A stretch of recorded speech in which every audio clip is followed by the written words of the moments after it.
Perkenalkan, nama saya Kirei Tania Aurelia Mende, NIM 1974-2010-29, kelas A1 Hukum semester 4, Fakultas Hukum Universitas Pembangunan Indonesia Manado. Pada saat ini, saya akan menjelaskan sedikit tentang Hukum Humaniter Internasional yang menjadi mata kuliah saya pada semester 4 ini. Hukum Humaniter Internasional adalah keseluruhan asas, kaidah, dan ketentuan internasional, baik tertulis maupun yang tidak tertulis, yang mencakup hukum perang dan hukum hak asasi manusia, yang bertujuan untuk menjamin penghormatan harkat dan martabat manusia. Menurut ahli Mokhtar Kusumaatmadja, bagian dari hukum yang mengatur ketentuan-ketentuan perlindungan dari korban perang berlainan dengan hukum yang mengatur perang itu sendiri dan segala sesuatu yang menyangkut cara melaksanakan perang itu sendiri. Menurut para ahli Mokhtar Kusumaatmadja, hukum humaniter internasional merupakan bagian dari hukum yang mengatur ketentuan-ketentuan perlindungan korban perang, berlainan dengan hukum yang mengatur perang itu sendiri, dan segala sesuatu yang menyangkut cara melaksanakan perang itu sendiri. Batasan hukum humaniter internasional adalah hukum yang mengatur ketentuan yang memberi perlindungan terhadap korban perang, yang berbeda dengan hukum perang yang mengatur tentang perang tersebut. Adapun tujuan hukum humaniter internasional, hukum humaniter internasional tidak dimaksudkan untuk melarang perang atau untuk mengadakan undang-undang yang menentukan permainan perang.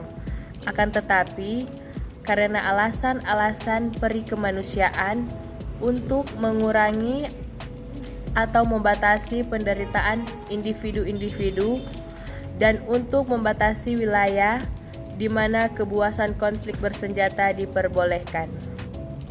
Dengan alasan-alasan ini, kadang-kadang hukum humaniter internasional disebut sebagai peraturan tentang perang peri kemanusiaan. Adapun prinsip hukum humaniter internasional ada 4, yaitu yang pertama, prinsip kepentingan militer, yang kedua, prinsip kemanusiaan, yang ketiga, prinsip kesatriaan, dan yang terakhir, prinsip pembedaan. Hukum humaniter internasional memiliki 2 sumber utama, yaitu yang pertama, hukum Jenewa.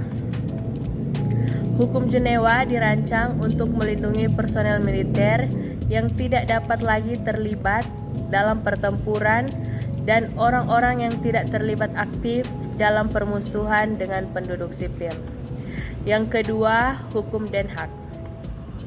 Hukum Den Haag menentukan hak dan kewajiban negara-negara yang berperang tentang perilaku pada waktu operasi militer dan dengan membatasi alat yang digunakan untuk menyerang musuh.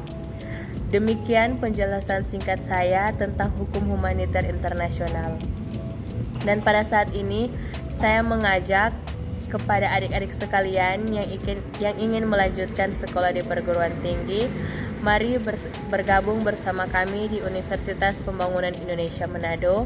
Universitas Pembangunan Indonesia Manado terdiri dari 6 fakultas, yaitu yang pertama, Fakultas Keperawatan, Fakultas Ilmu Sosial dan Politik, Fakultas Pertanian, Fakultas Hukum, Fakultas Sastra, dan Fakultas Teknik. Mari bergabung bersama kami, dan pada saat ini Universitas Pembangunan Indonesia Manado telah dibuka pendaftaran. Terima kasih.